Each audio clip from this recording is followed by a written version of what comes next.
tous derrière nos forces armées, gagnons la paix. Et oui, la paix se gagne.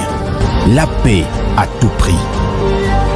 Et Longona FARDC na police, Banso Lisanga Toteleme. Tolonga Nama Pinga.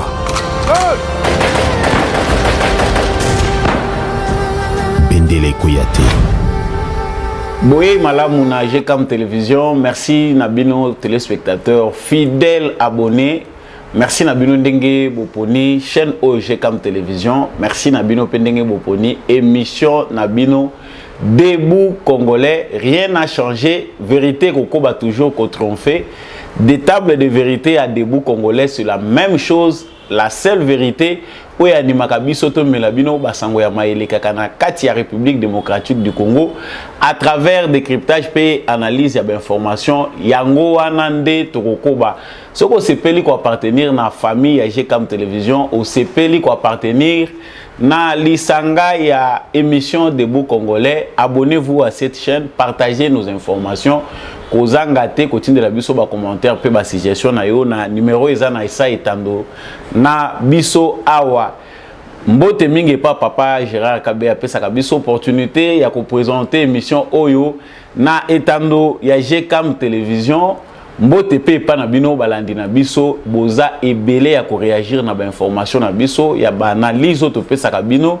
Bozala na Bukavu, bozala na Beni, bozala na Butembo, bozali na Likasi, bozala na Kolwezi, vous êtes en Mbujima et Kananga, Sankuru, Lodja, Katakokombe, Lubefu, vous êtes na Idiofa, Bandunduville, Kikwit, vous êtes au Congo central à Mwanda, vous êtes à Boma, Matadi, vous êtes à Kinshasa, ozala na Grand Équateur, ozala na Kindu kuna na Maniema, ozala na province orientale na Kisangani Baboyome, vous êtes nombreux à suivre cette émission Debout Congolais na Pesibino Matondi. Bozala vraiment mingi ya ko appartenir na famille OYP, bo faire tromper vérité, tromper vérité na ko partager ka ba information na biso. Na kena lombango na basango ezo dominer actualité ya lelo boyeyi. Il y a couple royal belge baye na kati République démocratique du Congo ndenge bango balaka ki président de la République Félix Tshisekedi bauti sika kukita na kati République démocratique du Congo likambo ya malamu to ya mabe bato mususu ba sepeli nango ba mususu pe balobi ezali opportunité. Qui a raison, qui a tort par rapport ya Koya ya roi Philippe na kati ya République démocratique du Congo ye na molonga ni na ye. Est-ce que ekoki ko changer ba relation entre République démocratique du Congo na royaume ya Belgique? Toyebi ke ba contentieux ezali ebele. Wane kozala sujet na biso ya analyse sika awa. Mais toyebi pe que à l'est de la République démocratique du Congo, ça continue à chauffer.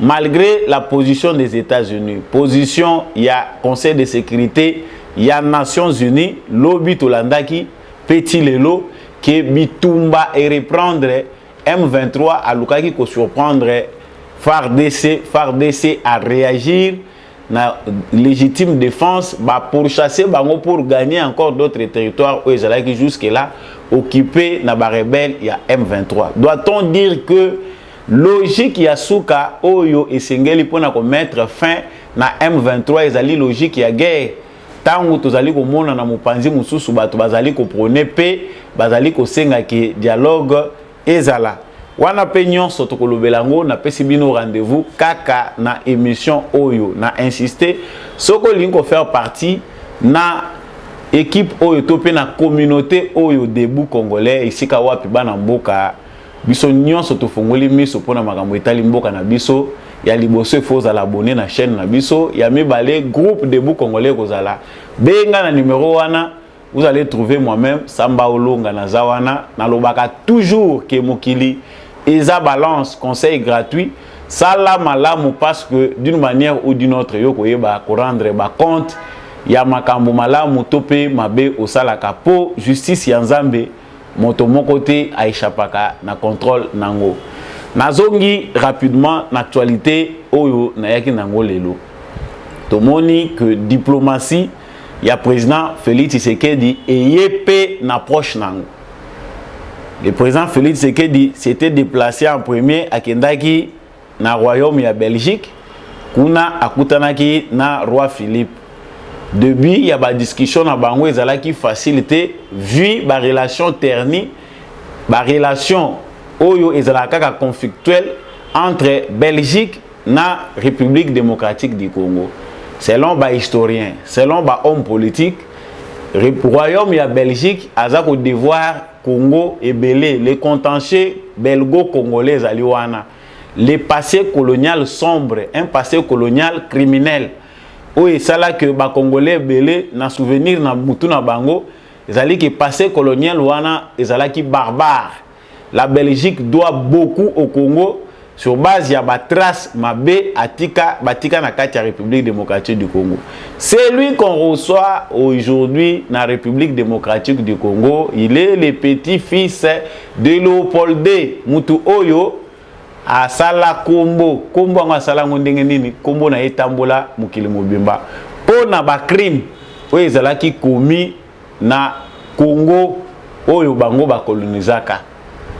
Ça dit maboko ya batu ekatana batu batikala ba handicapé, on a décimé presque tout un peuple ba dominé ango.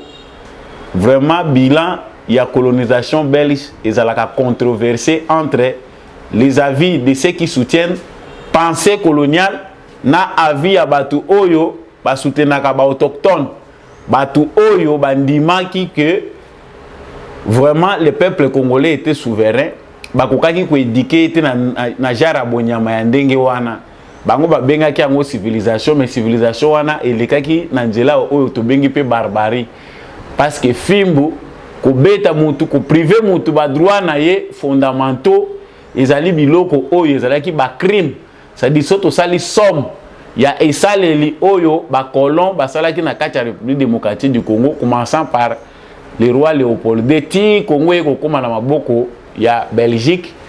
Vraiment ba crime eleke belé, on a vécu plus de mal que du bien. Sika awa histoire na iseleki. Vraiment des années se sont écoulées, un siècle est passé depuis que Léopold II, un siècle Toko Kolobana Mikolo Belé, depuis que Léopold II a disparu, depuis qu'on continue à parler toujours le même langage entre ceux qui veulent la raison et ceux qui veulent être peut-être Tokolobanini, Balobakanini, ba ope bazako lukake ba réparer préjudice ezaki causé na bakoko na bango na bakololo na bango. Certains même il y a une thèse qui défend que si aujourd'hui le Congo ezaka ya kotengama c'est parce que et c'est bandaka mabe de la création de cet état et la Belgique est responsable d'un mauvais départ donné à ce jeune état qui était le premier état indépendant de l'Afrique. N'importe où le Congo ezalaki représenté dans la conférence à Berlin, il n'y avait aucun état indépendant en Afrique. Aucun état était représenté. Mais voilà, aujourd'hui, nous en revenons ici pour Nakolobelango Lisusu avec une approche qui est celle du président de la République, Félix Tshisekedi, et du roi belge, Philippe, oyo bazali ba congénère, bazali bato ba âge moko. Mais si koyo, toza kota la paix, expérience, toza kota la paix, approche, nini Félix Tshisekedi azali komemela ba relation oyo.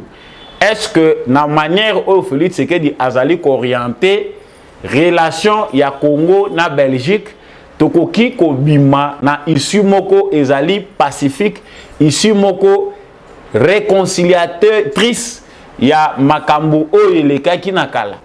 Yango tomoni siko tokoti na oyo uti ko salema. Tomoni roi belge andimi après avoir rencontré le président Félix Tshisekedi, il a parlé na makambo itali ba bien nano oyo culturel oyo Belgique il faut à restituer na ba congolais. Ça c'est un premier départ parce que héritage moneno tozanango d'abord oyo biso ya culture na biso bango ba détruisaki.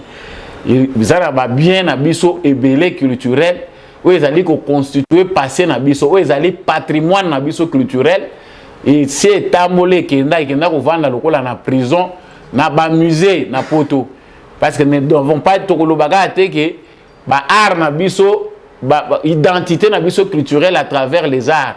Ils ont enfermé na Belgique mais c'est dans plusieurs états de l'Europe mususu ekenda na manière ya commerce moko illicite mususu bango moko ba colon ba zwa yango baza ko botola na bamboka ya bato ba mema yango certaines œuvres et salamaki te po ezala na ba musée lelo bakanga on dirait bakanga ba esprit ya bato na ba cacho on ne sait pas ba inventaire ya ba biloko wana ndenge basalaki c'est-à-dire na démarche à Félix Tshisekedi ndenge ya sololaki na roi ya Belgique pour les observateurs des différents côtés ba monaki que moi kofongwa DG komi kozala entre royaume ya Belgique na République démocratique du Congo. La seule différence c'est que na royaume ya Belgique kuna bango les rois ils règnent mais ne gouvernent pas. Les décisions gouvernementales makambo kuna eza koleka nde mususu. Ici au Congo les choses se font autrement. Mais au moins les rois quelque chose à dire, sa ferme volonté ya komema makambo na Congo pour être échangé ezali vraiment ko aider que makambo ebele et meka ko progresser dans un bon sens. Mais que vient faire les rois belges au Congo? Les rois belges viennent premièrement à épée ko futa nyongo. C'est une dette morale. Oh déjà Félix Tshisekedi a kotisaki. Le fait déjà Félix Tshisekedi a kendaki pa na ye sur invitation naie et PCP devoir et à la paix de la même manière de vouloir faire avancer les choses dans le sens du progrès, dans le sens où la génération présente na future ba yeba ko bongisa ba relation parce que tokolongolango te ko tikala ko jala effacer te na kati ya babuku na kati ya mikanda que Belgique et colonisa Congo. Non, ça nous enseignerons cela à nos enfants, à nos petits-enfants, de génération en génération, l'histoire va rester. Nous avons des liens na minito ezaliko sangisabiso na ba belge. Voilà la vision du président de la République.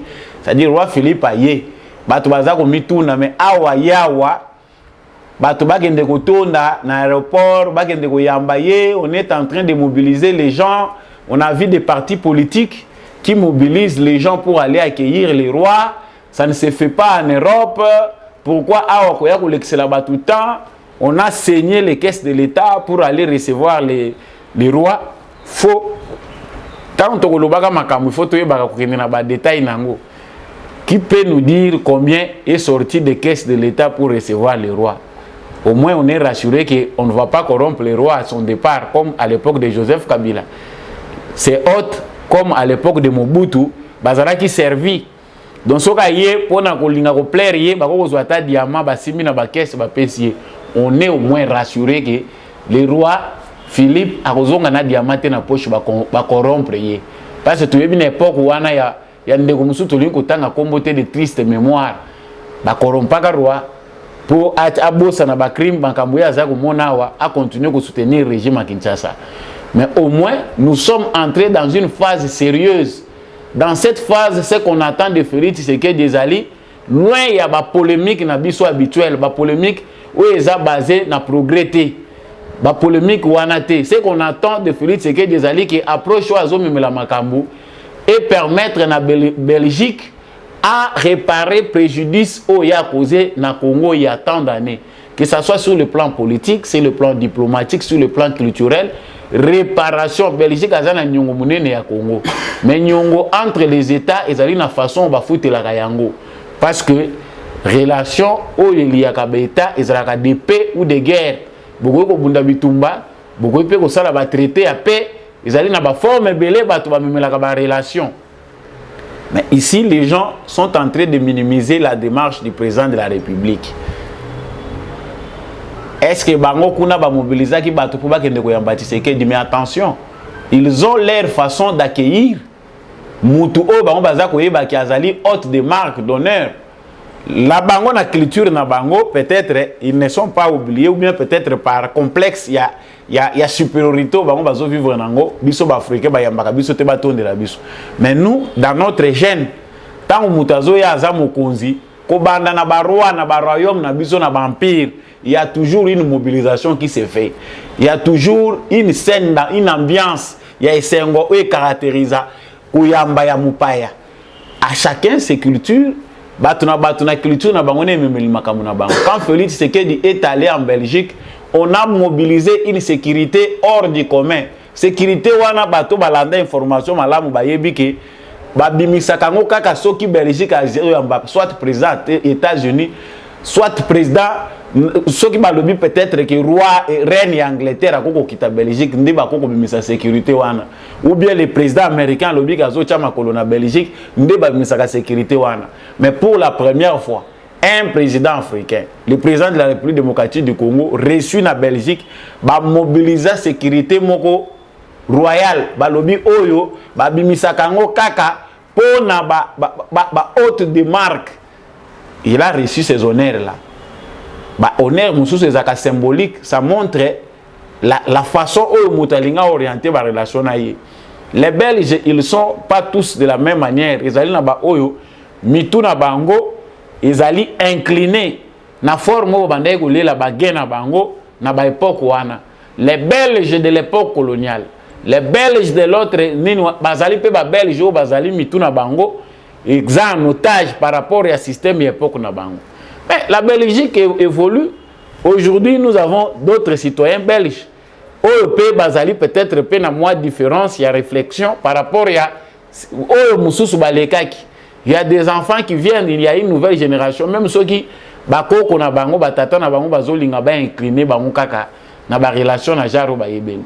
Mais sinon pas, une génération passe, une autre génération eza ko remplacer bango. Voilà le souci à Félix Tshisekedi dans la relation na Belgique, ezali que biso Congo na minute toza na besoin ya ba relation moko belliqueuse te.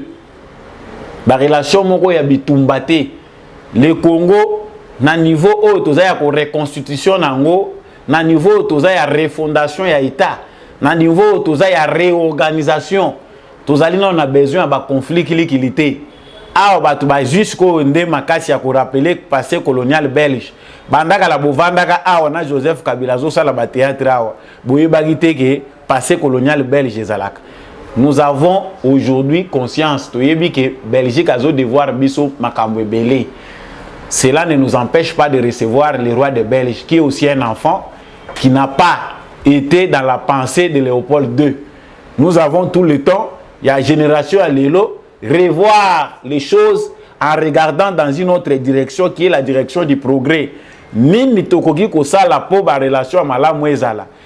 Entre ba indignation ya ba mususu, entre ba kanda ya batu mususu, qu'est-ce qu'on peut faire entre États pour faire avancer les choses? Yango wanande politique à Félix. Donc, nous devons comprendre que toko vivre éternellement na ba fantôme topé na kanda ya génocide ya Léopold II.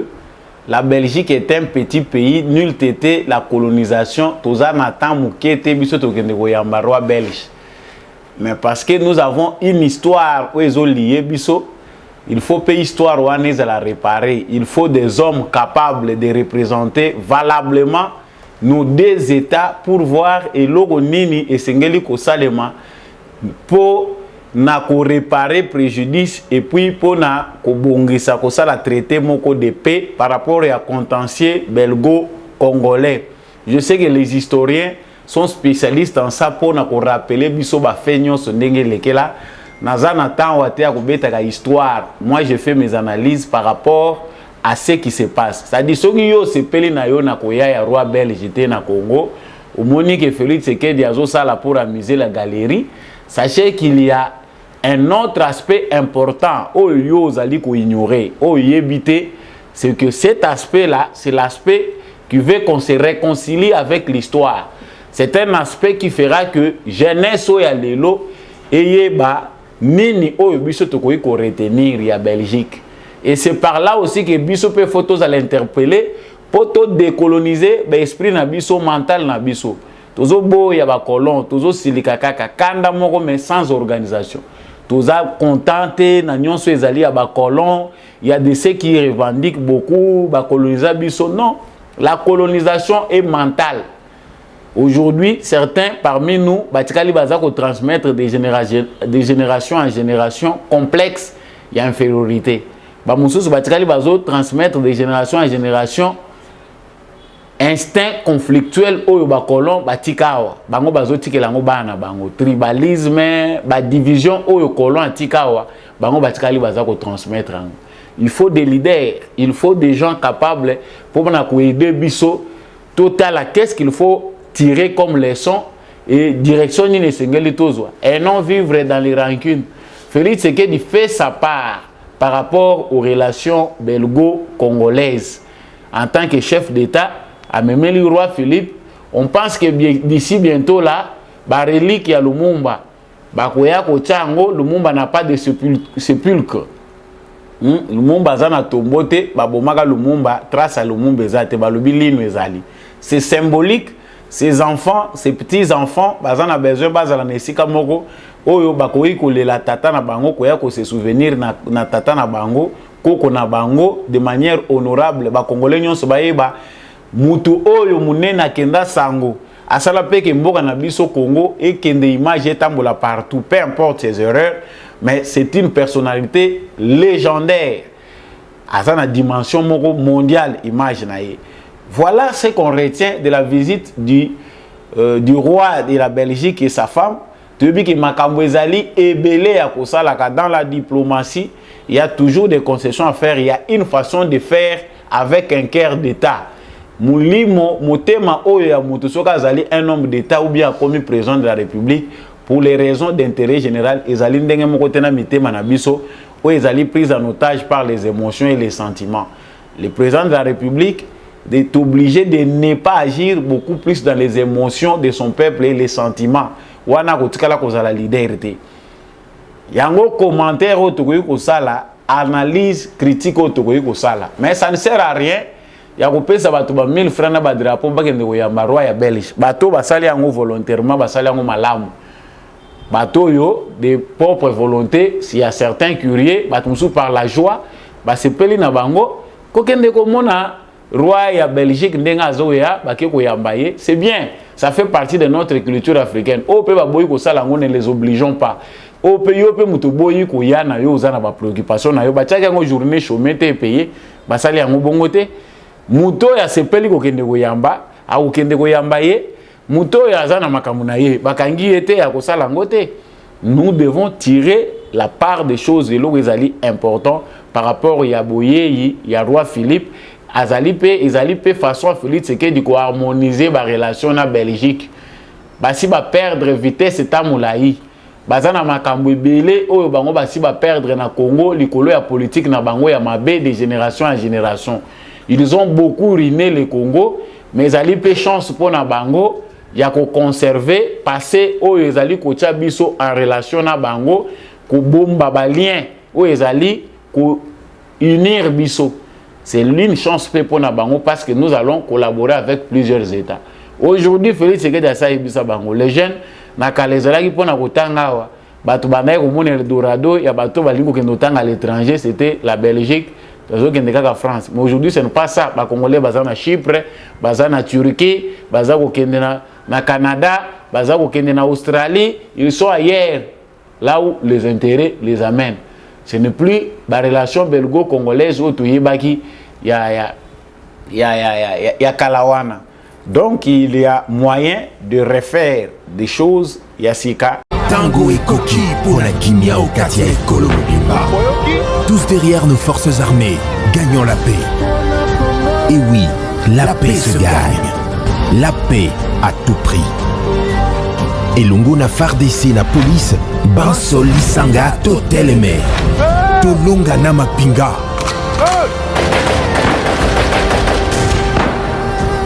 Bendele Koyate.